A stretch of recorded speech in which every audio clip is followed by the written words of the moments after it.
Today it's my very, very great pleasure to introduce our Hanover speaker. Cheikh and Mbow is a longtime dear friend and colleague of mine. We've worked together for almost 20 years probably.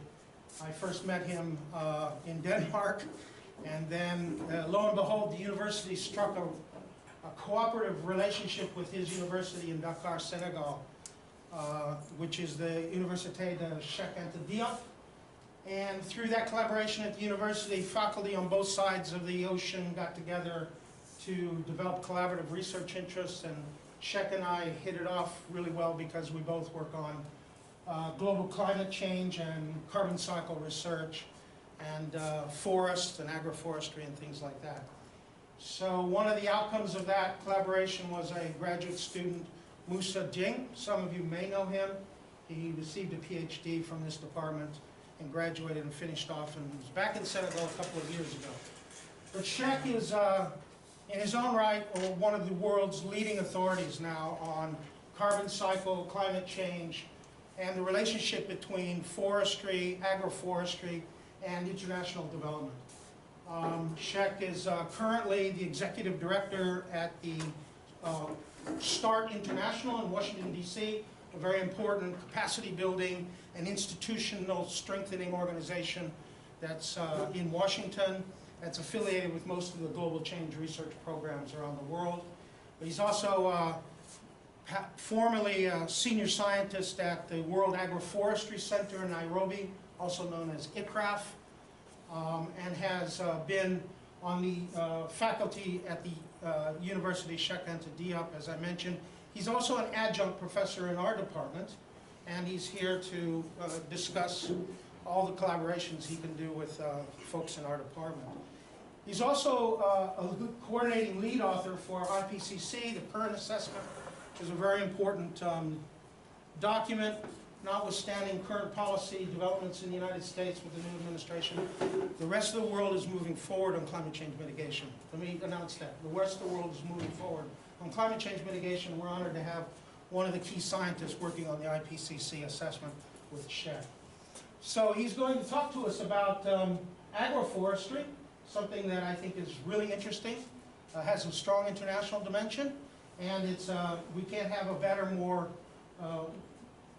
worldwide famous person than Cheikh come talk to us about this important topic. So Cheikh, take it away, it's all yours. Thank you so much. Thank you so much, Prof. Skoll. What he did not mention is that he was my mentor for many years. I learned a lot from his side, and my colleagues from the lab can give that testimony. How I came here in Michigan State University the first time in 2005 as a visiting scientist, which was an award, quite selective, but I preferred to come to visit him. He gave me a challenge of developing a model for carbon assessment, which is called PNAT. And I was struggling to get the parameters for that model because it was all parameterized for temperate forests, and I was working for tropical forests. So we love to get challenges and to work along challenges quite well. In my new task, in my new job, we're doing action research, we're doing capacity building, all in global environmental change. And together with other partners here, Pascal Zoku, with Prof. Rick, and others, we're collaborating on a number of issues related to ecosystem services, related to ecophysiological science, agroforestry science in Senegal and in Africa. There is a colleague who's called David McFarland. I never met him. If he's in the room, he should wave, because I tried to bring him in Kenya at some point in my laboratory in Nairobi. We never met, so I want to see who you are in physical terms. So, yeah, thank you so much, David. And today I'm going to talk about agroforestry in different facets. Coming from the Forest Department, agroforestry is a good joint point between foresters and the human dimensions in the interactions between people and nature. And I call it a crossroad for sustainable development because of the many benefits that agroforestry can bring to people. For me, the reason why agroforestry is so important for Africa is that despite all the policies in agriculture, including the Green Revolution, agroforestry has stayed across generations. as really a background activities that no policy has ever changed because it's nested in the behavior of the people's relations to nature. Our ancestors and our way to operate natural ecosystem services optimization is through trees and a portfolio approach where trees and animals and land are combined in one single activities. So the monocropping is a new concept. The new modern agriculture with mineral fertilizer is a new concept, very recent in Africa. You have had a history of doing those kind of things with heavy yield approach. We was mostly on the diversity, on the portfolio approach, on the diversification, and the steady balance between what you take in the natural capital and with the sustainability of that natural capital along edges. And that's the kind of perspective which I think is coming back in the sustainability analysis as a new thing. It's new in terms of context. It has been an old practice in Africa. Let's put it that way. Because it will respond to one of these environmental must-have requirement in Africa. Here, a nice picture of the equator in Nairobi. I was going to Mbow Forest, and David reminded me it's an equinox day today, so we're right on the edge. So I'll start with some of the underlying concept. A lot of battles is around what is agroforestry, what is landscape approach, what is this and that.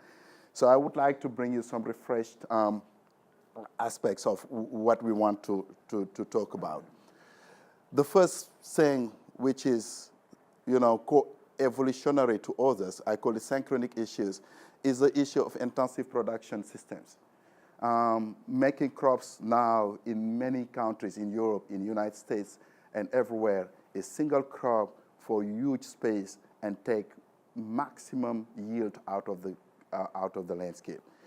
With a lot of shortfalls, using intensive fertilizing process and getting something out, a lot of yield, for the good, for the bad, that's something you can achieve. At the same time, we're addressing so many ecological damage without trying to change this model. We have a lot of ecological damage and a lot of degradation of natural resources.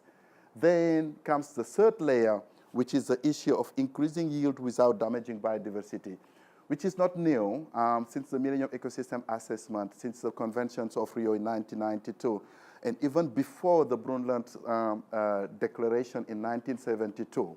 The world questions the system, the productive system we have. Is it something which is viable? Is it something that can sustain humanity for a very long time? So now the question is how all those production systems can be put into place without too much damaging the natural capital. You have the physical capital, the biological capital, the natural capital, the human capital is there. And if you don't pay attention to those natural capital, all the other capitals will be totally destroyed. So the new question is now how to do sustainability, agriculture, how to improve production without destroying the nature. It's not an easy challenge. It's really interrelated, we call it wicked challenge. It's not easy to do diversification of agro-system because there is a lot of trade-offs and arbitrage you need to do between pure palm oil plantation versus rubber plantation versus food plantations. And if you go to many contexts in Africa, there is a tension between cash and food crops. The market has been ready for oil. The market has been ready for cotton. But what we get from those cash crops does not allow people to get right food, to get the decent food they need.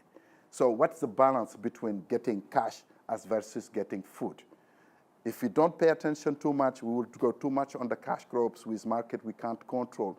Coming from Senegal, who was world #1 exporter of groundnuts to make oil, but it never solved the poverty and food security in Africa. If you take the cocoa and coffee, all those countries putting in multi-billion investment in cocoa and coffee, the return is not worth it in terms of poverty alleviation and changing the life and livelihood people to put it to the next level.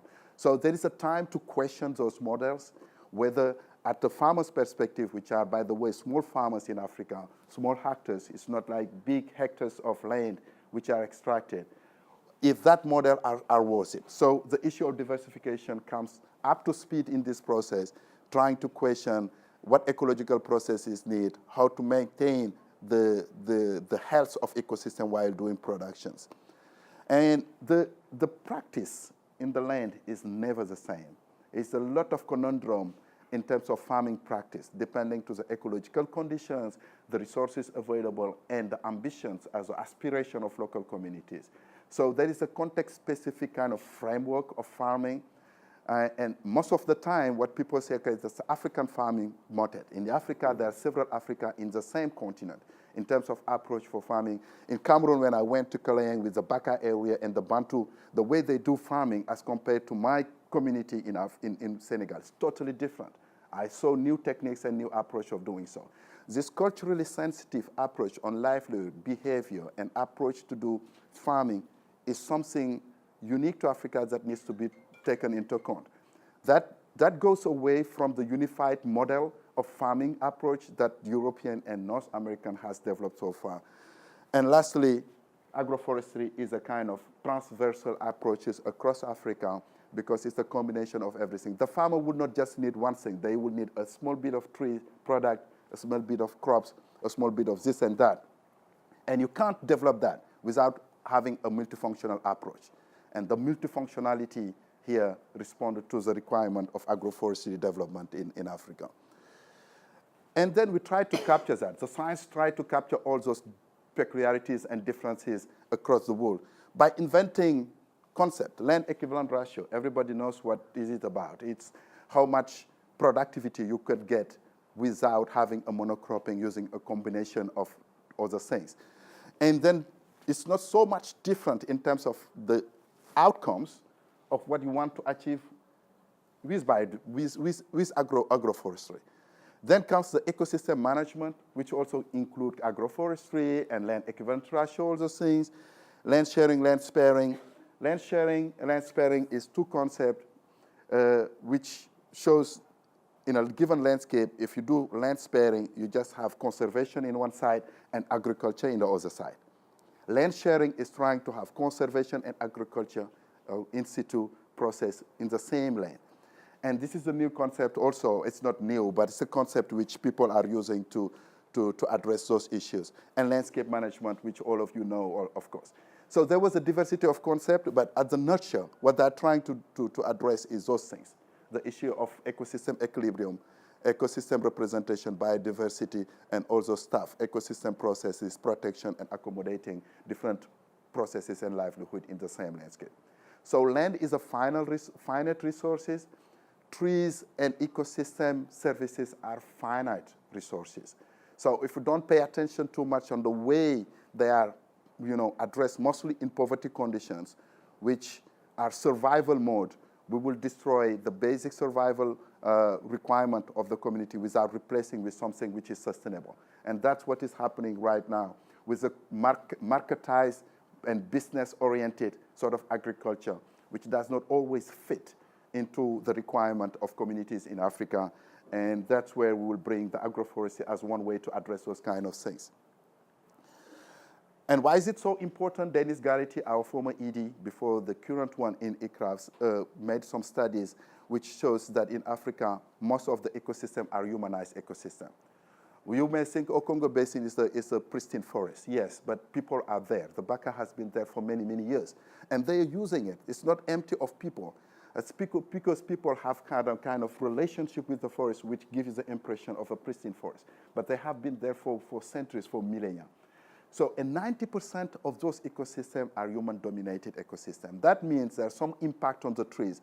And when we want to have the continuation of those kind of ecosystem and the diversity inside it, we need to work with humans and try to promote this kind of activity, agroforestry. And we address conservation and biodiversity, in situ conservation. There is no better place to do in situ conservation than in agriculture. And in situ conservation is much better than ex situ because it's less expensive, and it's a place where you can re-expand and rehabilitate biodiversity in your ecosystem. People from IUCN and WWF have been promoting land degradation around national park to make sure that that biodiversity is a buffer to the conservation area. And lastly, there is a lot of progress on domestication. Pascal has been working on, making sure that you have the right tree in the right place, meaning the tree with a genetic requirement and responding, and a tree which is adapted to the environmental condition of a given place, making sure that those trees are domesticated and use it for the purpose of sustainability. So to the next section, these are really general consideration on the concept, where we come from, why is it so important, etc. Now we would just give you how much agroforestry is so diverse in Africa. You can define agroforestry using so many parameters. Ecologically speaking, it can be defined by geography, you know, the Sahel agroforest system or the Mbow agroforest system, whatever. You can divide it by, you can categorize agroforests according to the physiognomy, the parkland versus hedgerows, etc. You can have the compositional, like Federbia agroforestry or Cordilla agroforestry. You have seen that in the literature. Or practice, what kind of management you put into place and what objective you are trying to follow up. The functional and the socio-economic. So if we break down the concept of agroforestry based on those criteria, we can see that there is many entry points for agroforestry to understand what it does and how it works. So just to show you, it can be something very diverse. And trying to get this particular curve everybody has seen in forestry, going from pure forest to rehabilitate land, and in between you have cropland. There is no place in this transit where you can't apply agroforestry. In the pure forest, you can have cocoa plantations or rubber plantations. If you come to secondary forest, there's a lot of fallow and rehabilitation of trees possible. Within farmland, you can have trees, and in the rehabilitated land, you can have farm trees. It's a cross-cutting activity. It's something which you can apply in different ecological conditions. There is no such a place which you call, it's a forest, I can't do agroforestry. I don't believe on that. Or it's pure agriculture, I can't do agroforestry. So in any of these land use, there is always a place where you can promote different kind of trees for different kind of purpose that respond to the life and livelihood for people. Just to show you how cross-cutting and how continuous you can apply agroforestry to address many things: trees for primary productivity, for nutrient cycling, for pollination, and all those stuff which we have seen in our ecological classes. Now, in more practical terms, what it does, it addresses overarching development issues, and that's where the connections with the SDGs is quite prominent. What I'm trying to do here is to try to get some of the key concepts of the sustainable development in general. I'm not speaking necessarily to the SDGs as a framework, a policy framework. I'm talking about the sustainability as a concept to move a development process without jeopardizing the natural capital. The issue of policy response is a mean of implementation. When you say food security as a policy objective, how from agroforestry you can address those policies, something we can take from there. Same thing for environmental resource productivity. Same thing on green growth and plant back better. This plant back better, I will tell you more when I finish the listing, is something which is in parallel with the build back better in the disaster risk reduction, and I'll tell you more when I finish. Quality of life and well-being, natural assets and biodiversity, economic opportunities. And many of you, the studies, the ecosystem services studies you're doing, economic opportunities are there. We're trying to put this plant back better because when you say build back better, it's too much oriented to urban and it's too much oriented to the concrete. People are trying to see what's the kind of building and infrastructure that is energy efficient, that is resistant to disaster risk, etc. I put the same question in the natural question. What's the kind of trees and set of trees and ecosystem arrangement that really resist to likely change of climate change and the risks which are related to climate change. And we call it plant back better. It's new, and we can discuss with our colleagues here how we can put that thing forward. And you can see different practice here, protection planting, oil palm, cocoa plantation, Federbia plantation for food, Alamblachia, I'll come back to that, and some fruits, including tamarindus.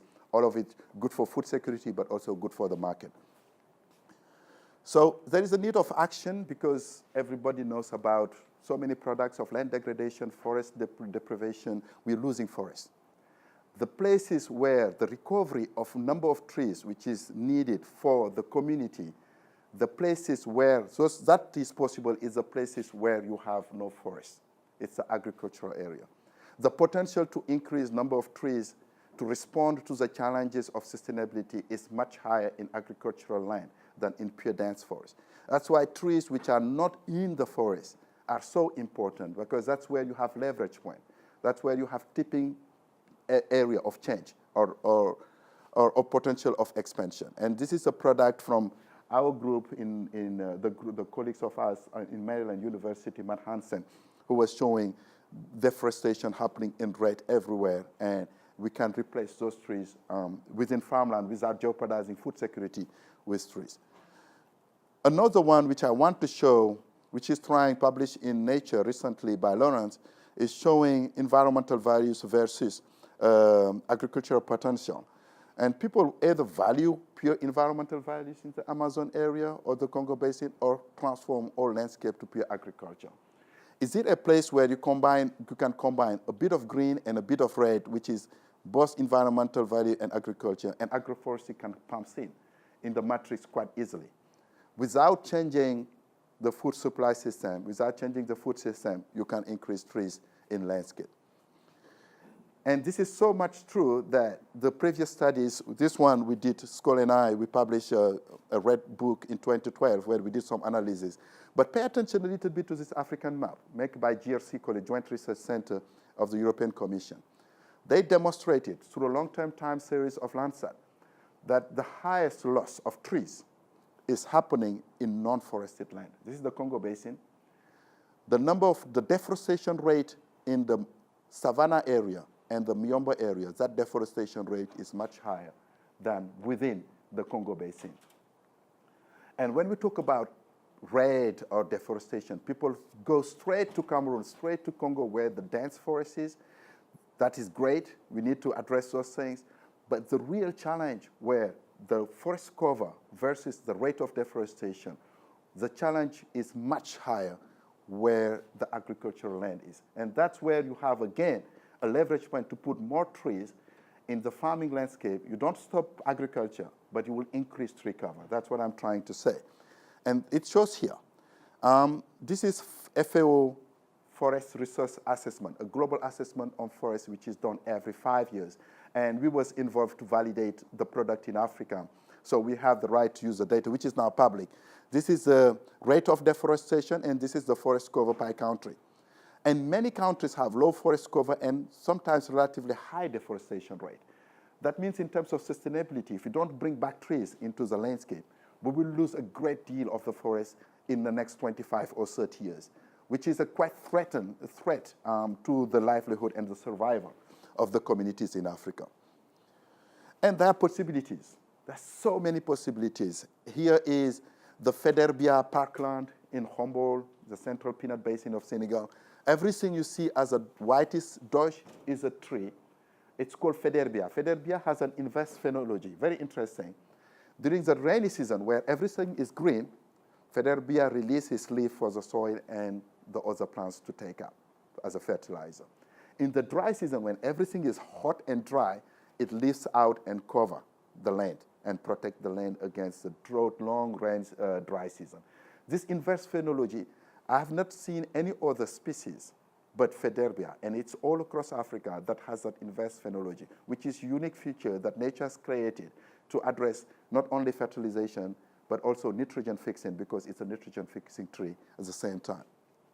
But this is the Rift Valley taken outside in the road to Naivasha when you go outside Nairobi, where I've seen the isolates of agroforestry, another practice in Kenya.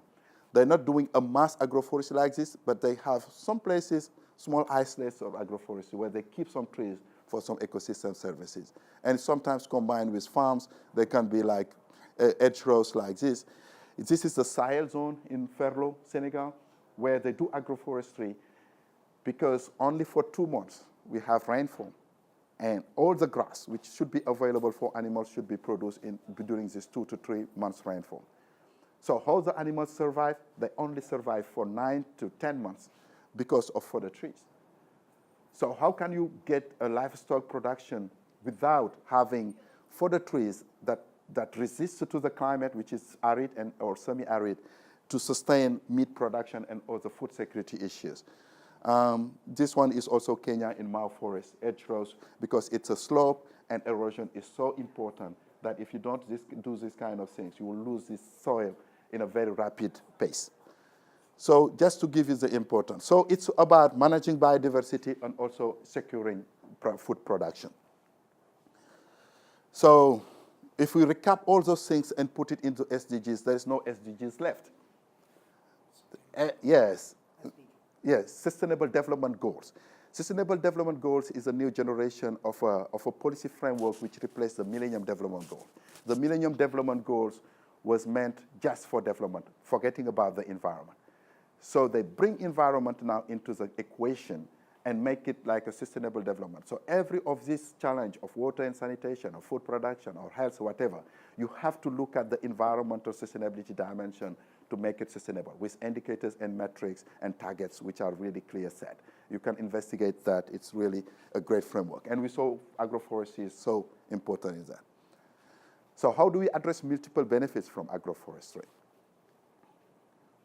A very quick shot here shows that issues of nutrition, which is quite, it's not new, we knew it. I used to, you see how tall I am.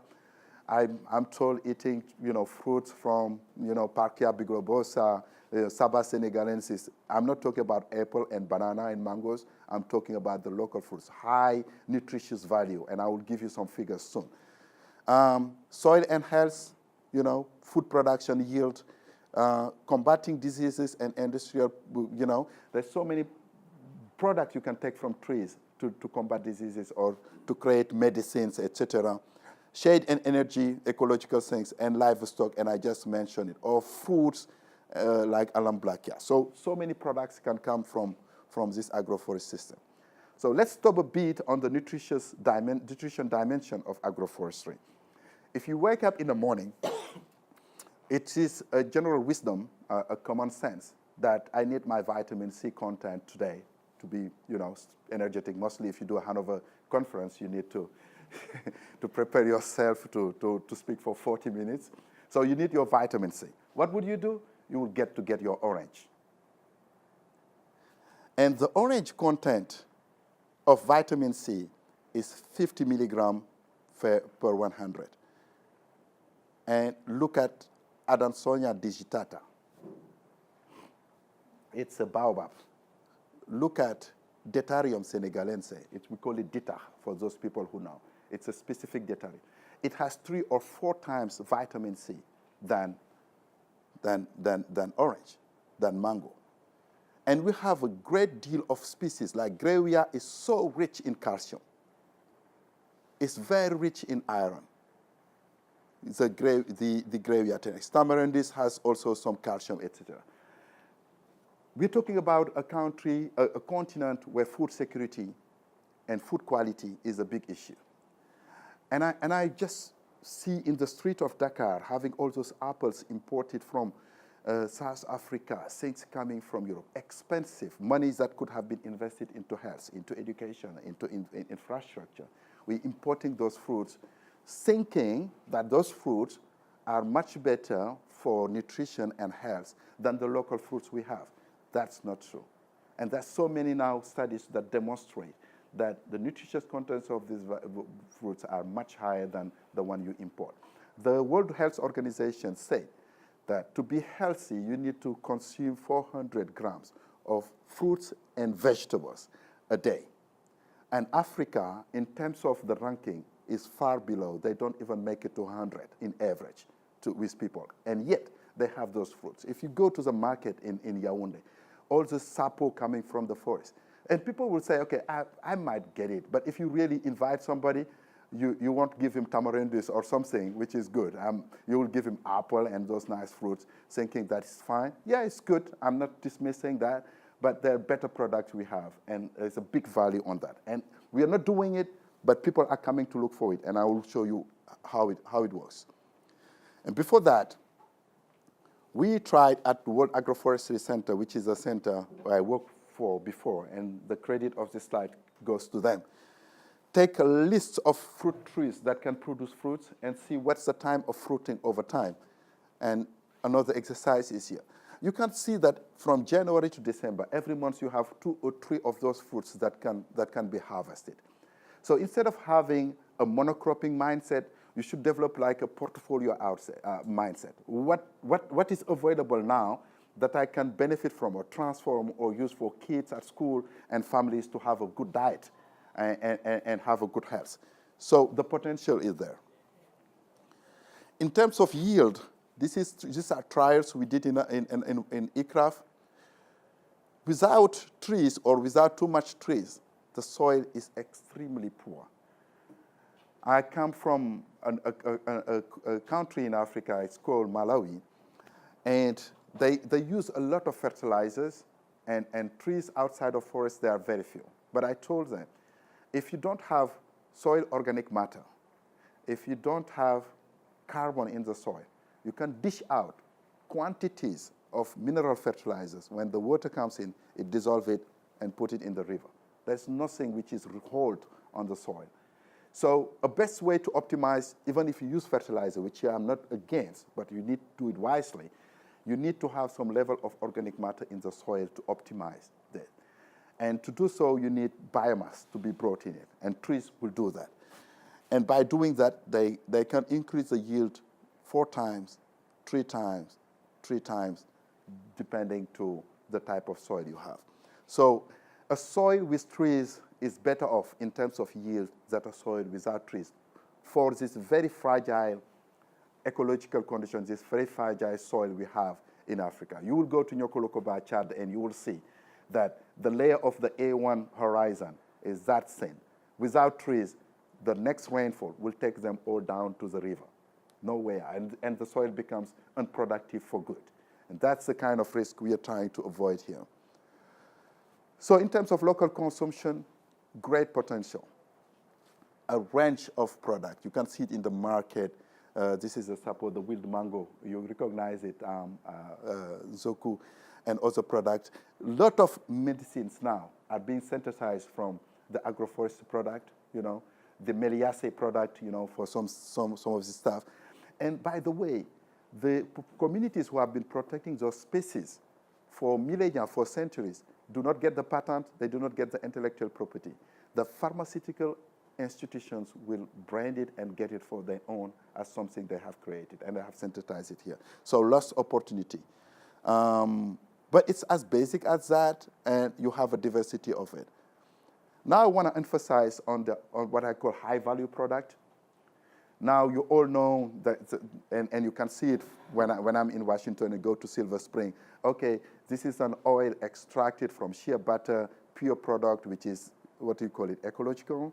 It's an ecological coming from Burkina Faso. So a recognition of ecological product and high-value product from those trees.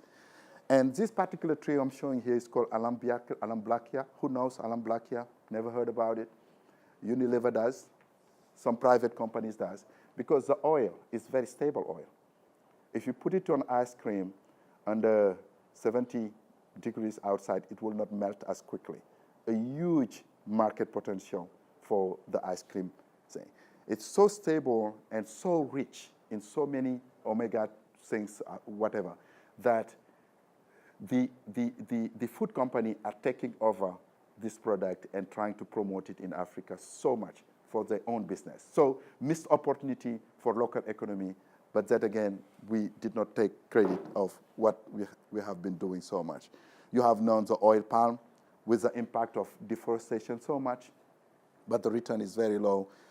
And funny story about this baola. Baola rings like baobab, and you can see baobab drink. This I got for the first time, a fresh lemonade from baobab, and I drink it in Nuremberg in Germany. After PhD defense, they asked, I don't drink alcohol, of course, a choice of soft drink, and baobab soft drink was one of them, bottled with the conditions and the requirement of a Coca-Cola or Pepsi, whatever. I've never seen it in Africa. My wife does handmade baobab fruit juice, but it's not that professional. And the question I asked to myself, it's the same question I have asked somebody at Brussels airport who told me we're making the best chocolate. We have been doing it for 2 centuries, since 1980. And I said, since 1980, the cocoa from Cote d'Ivoire was exported raw for Belgium, to make nice chocolates that we buy and bring back to Africa, that's something wrong. Same thing here. The baobab fruits are being transformed into juice because they know the nutritious value of that. They buy it low price and make high value product. This is the interest of putting our eyes and our mind what agroforestry can do beyond the ecological dimension, the high value product, and there are many. The seed of baobab has an oil which is also extremely unique for cosmetics, and all those, Macy's and all those institutions are going to Africa to dish out all the baobab oil to transform it. And David, this study we did on climate change, so many interests for climate change, both adaptation and mitigation and livelihood, to do many things from carbon benefits, wood energy, climate risk, ecosystem resilience, ecosystem services, and pressure on natural resources. That's a paper David and I was co-authoring in the current opinion of sustainability. So the importance of truths of climate change, I think I do not need to expand it much here. You have one of the most brilliant expert I know in our area in this faculty to address those kind of issues. So to recap that very point, if you try to understand that agroforestry can maintain richness, biodiversity richness, maintain water, nutrient recycling, microclimate, and prevent, control threat, fire erosion, plus the market value, we create something we call resilient landscape, but you can also call resilient society. But the notion of resilience here, which I'm using, is not the segmented resilience where you say, okay, this community is resilient. I'm talking about system resilience, where from the livelihood to the ecosystem, you have all the aspects of resilience you need to have one unique resilience. Because if you're resilient in this aspect and not the other aspect, they cancel each other, and that's something we can discuss later. Practical actions. I wanted to dilute my message quite strong that agroforestry is so important for Africa, but it's not a unique practice, not a single practice that you might think of when you think about sustainability. It's not a one agriculture technique. You can do crop rotations. You can do so many things. You can do soil fertilizer amendment. You can do so many things. So agroforestry is one component for a wide range of options, and you should not just say, okay, if I do agroforestry, I solve all my problems. You should be careful about that. But it requires context-specific needs. As I mentioned, it's very variable depending to ecologies and stuff. So it's not a silver bullet. I try to give that cautious that I'm not working out here as a priest, that you have to believe what I'm saying or not. It's something you can question and you can tease out and make sure that you're doing the right thing in the right place. And, the options are many. Cover cropping is one of them. This is Grevia robusta near Nakuru. And you can see it's really not only delineating the fields, but it's creating some conditions for stability of the soil. This is cashew nut in the Salum. Musa was working on that. A very good tree in terms of cover cropping and shadowing and protecting the landscape against erosion. I mentioned nitrogen fixing, which you can easily get from Federbia, which is quite well transversal in Africa. But you have to combine agroforestry with animals.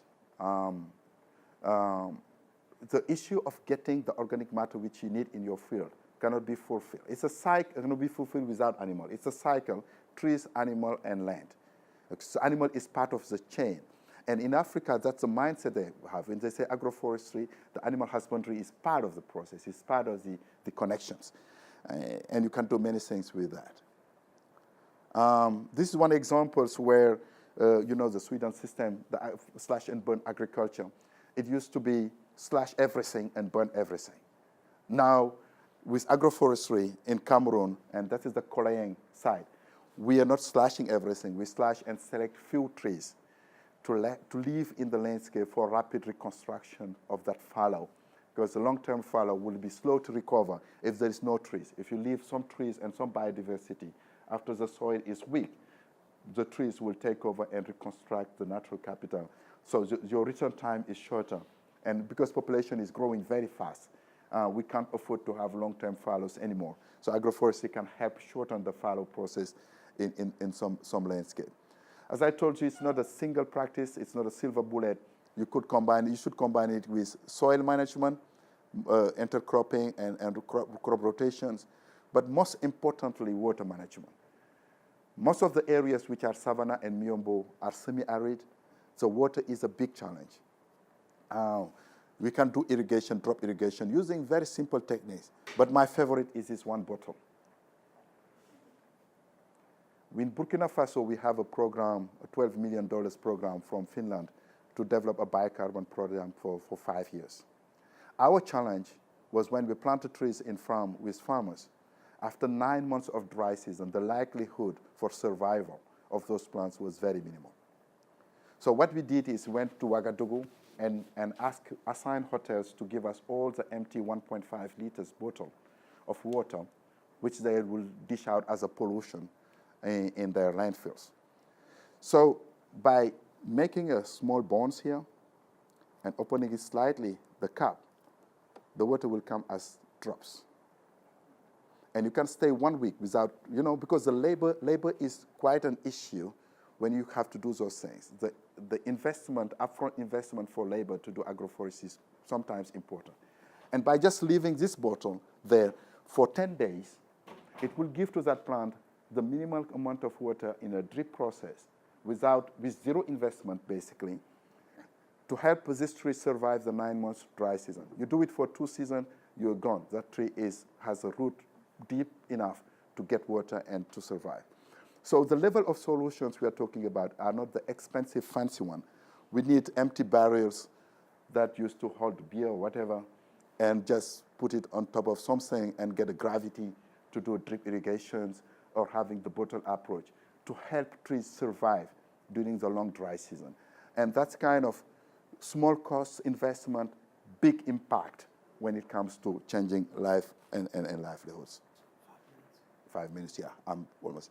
So genetic resource conservation, we're talking about genetic depletions, and so many studies has shown that we're losing so much genetic resources. In agroforestry, with the domestication process, we can do so, and we have been demonstrating that with crossing genetics.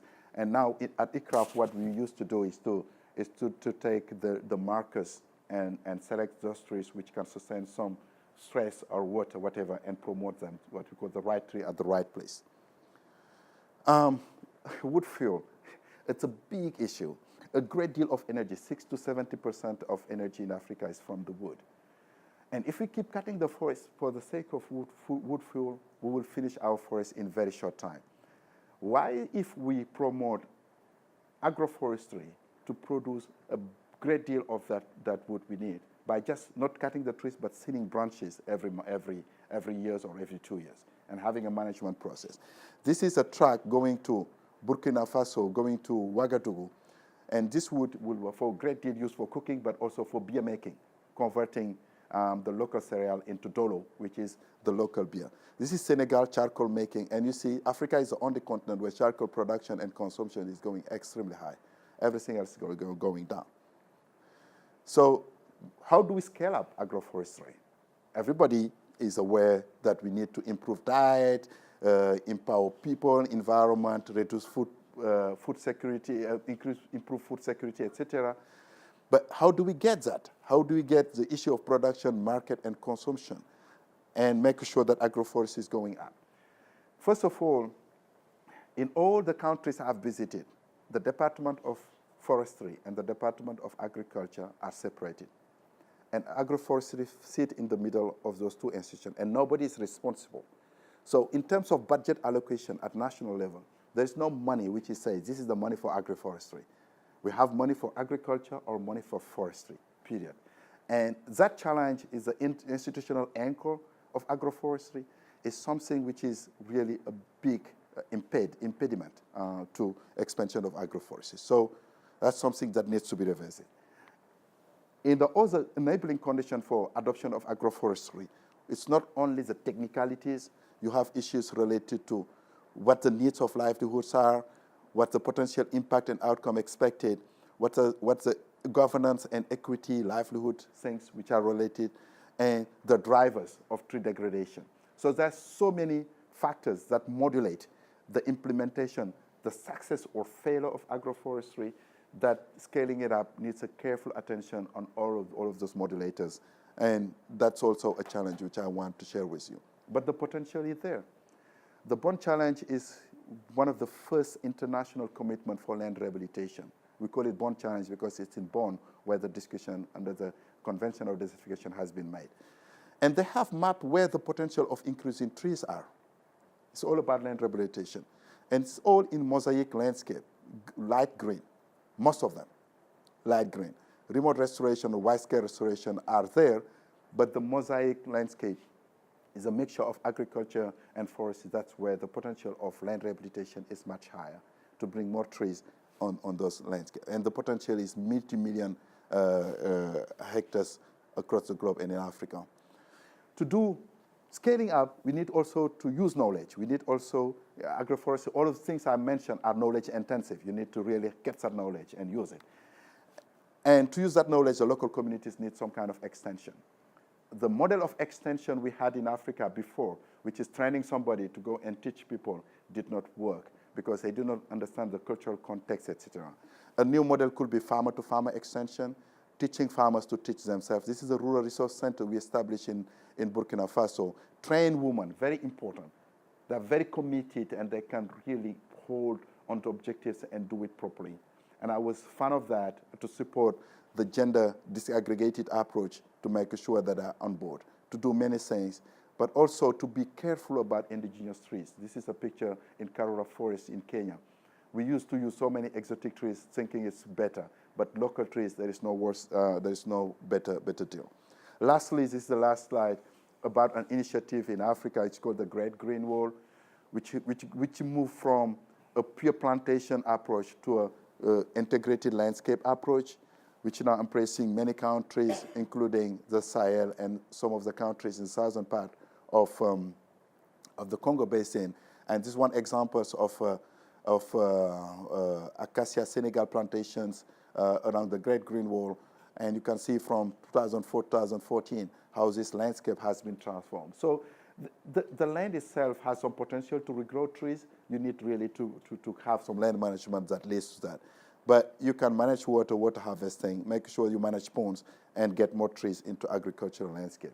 So everything which I said goes to that single tree outside that big forest. That's where the big, change can happen. If you have 10 trees and you can have 100 trees without changing your livelihood and the way you produce food, that's a leverage point. That's really a place where transformation can happen. And this is at the nutshell, dear colleagues, dear students, which I wanted to share for this Hanover series. Again, my honor to be here, and I will leave it to David or anyone to moderate the discussions if there is any question to take from your side. Thank you. Okay, thank you, Cheikh. Thank you very much. We have time for questions from the group. If anybody has questions, Cheikh, why don't you just take the question? Or comments or criticism. David. Really enjoyed your presentation, and just this whole idea is very sensible to me, and it's very exciting. One of the things I observed when I was working in Kenya was that people did not want to stop eating ugali, and they didn't want to stop planting maize. So I see one part of this as being not only introducing the trees into the agricultural landscapes, but getting people to rethink what crops, plants they're growing in association with the trees. And I guess it gets to your comment of the fact that agriculture and forestry departments tend to be very, very separated. But are you aware of efforts, working with counterparts on the agricultural side to try to get people to not only, integrate trees into their agricultural landscapes, but get them to actually change the crops that they're planting in association with the trees? We had a whole concept at ICRAF we call the right tree at the right place. But the challenge is, you and I, we are trained in a multidisciplinary environment where we can see the connections between agriculture and the trees. But the people who are taking care of agriculture are called agronomists, and they use the agronomist approach, which is the crop first. They do not care about the trees. And to do that is beyond, it's also the communities themselves, but it's beyond that. But I fully agree. There is a there is a possibility, I think, to link some of, for instance, the millet production, which I know very well.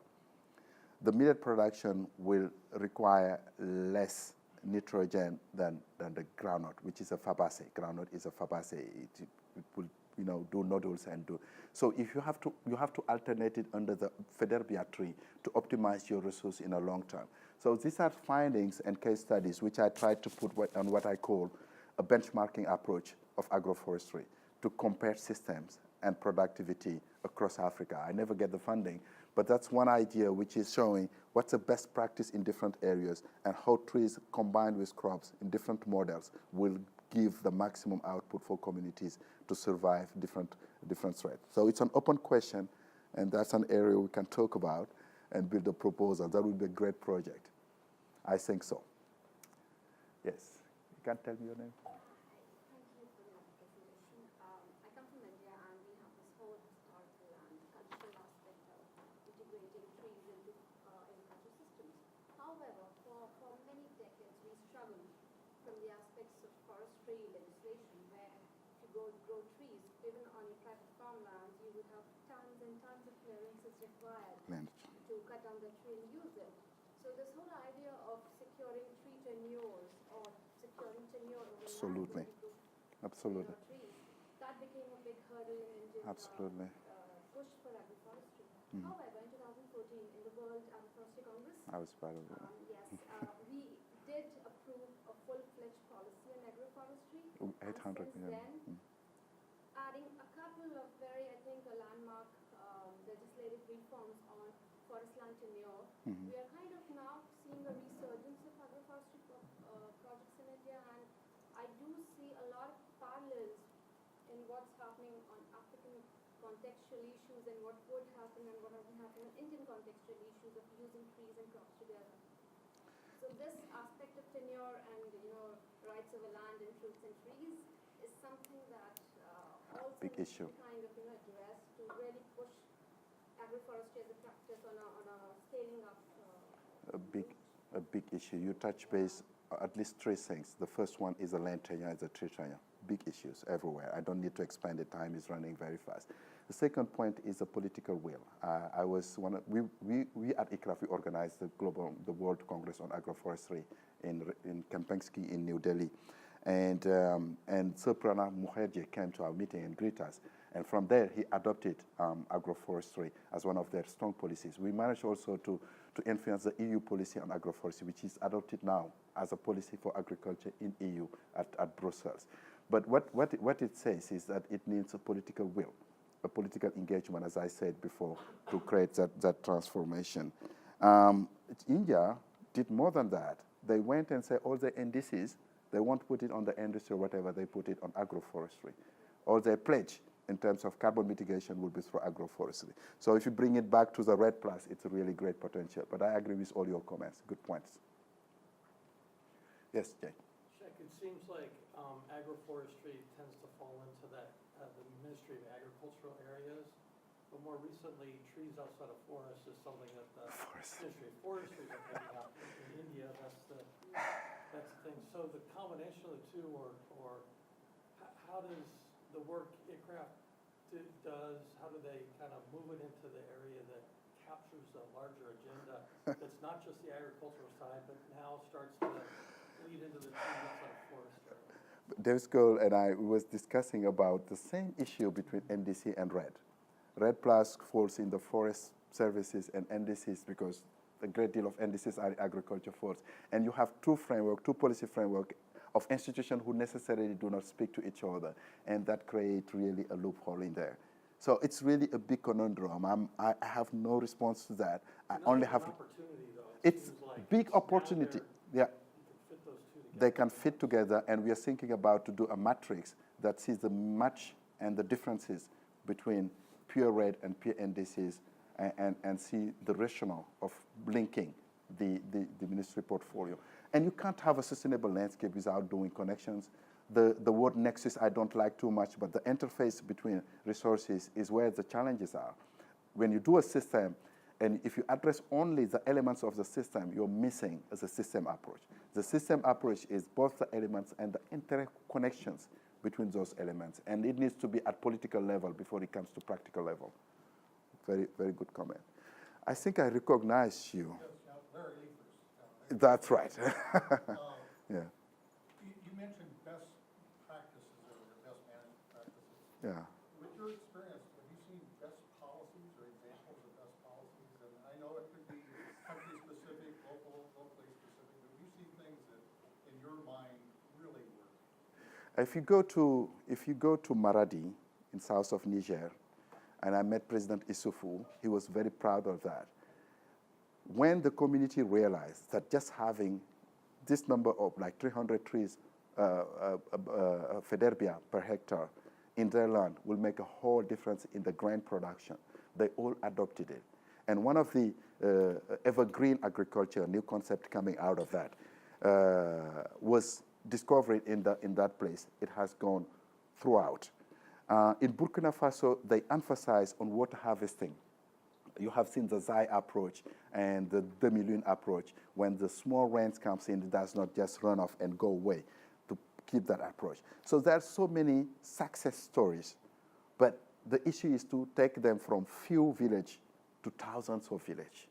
And it needs a lot of political will as the way as they did it in India. Secure people about the land tenure and make sure that the benefits goes to communities. It's not a benefit that goes to some private sector or some kind of things. But that's also an area where people can make an assessment or a reporting. Good policies. Yep. Any comments? Any more questions? Just one more. Yeah. So most of the agroforestry I've seen has been outside of the U.S. and has been small-scale subsistence farmers. And so when you were talking about scaling up before, I was, thinking in the U.S. We have more and more people moving to urban areas, and then what's happening is the fewer farmers that are remaining are farming bigger areas. So is there an opportunity to increase the sort of the scale of agroforestry in terms of having bigger farms for fewer farmers? First of all, one aspect of your question is the type of size or the size of the farm we have in Africa. These are small farming approaches. The big farms, it's seen now increasing along rivers and where the water are an agro-business. When I talk about scaling up, it's not increasing the size of the farm, but increasing the number of farmers who are adopting a given technology for kind of general transformation of the landscape. So above, when you see it in satellite, it's greener, there are more trees, but it's still small acres, plots for different households to farm it.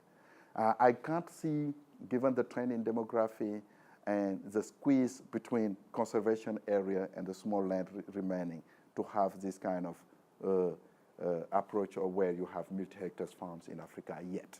Although the industrialization and the urbanization is attracting a lot of rural areas in urban areas, it's not happening. It will not happen in the next maybe generation. We'll still have small farming. Because the demographic transition is not the same. The people in the rural area in US has been attracted to Detroit because there's an industry in Detroit where they can work.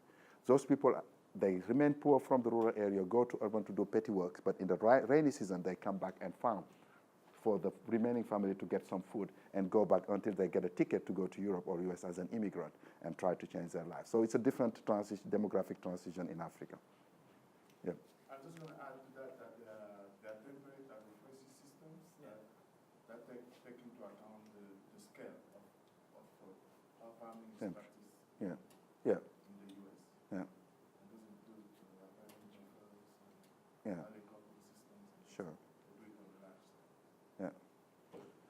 Okay, Great. so we've just about run out of time, so I have a couple of announcements. First of all, I think it's a great testament to a great department that can entertain a speaker that walks into its midst and says, trees outside of forests are important too. So that's a great lesson for forest-oriented people. Thank you, Cheikh, for that. The other announcement is that some of the stuff that Cheikh is talking about is very much embedded in the new international initiatives. I'm thinking of something called Future Earth. Cheikh was involved with that. And the other, the Global Land Program, which is an international program for people who are interested in getting involved internationally in those kinds of things, thinking about these big issues. Yes. See Cheikh. I help The them. other thing is, I have an announcement next week, right? We have or the week after, April 3rd, we have another Hanover. We do have one next week. Oh, we do? Yep. I got it. Arthur Rogascus talking about deconstructing plant recalcitrants. For? Right, deconstructing plant recalcitrants will be next week, so I encourage everybody to come. The other announcement is that, as you all know, about 4 hours ago, we hit the equinox, right? Which means the day length is exactly the same in the northern hemisphere and the southern hemisphere. So north meets south. It's a great kind of celestial event to happen at this seminar. Thank you. Yeah. And to celebrate this equinox, we have, I guess, a reception, is that right? Correct. There's a reception immediately following in 2:16. So everybody's welcome to celebrate the equinox and the department and trees outside of forest and talk to Cheikh Thank you. at the reception. So thank you, Cheikh. Thank you.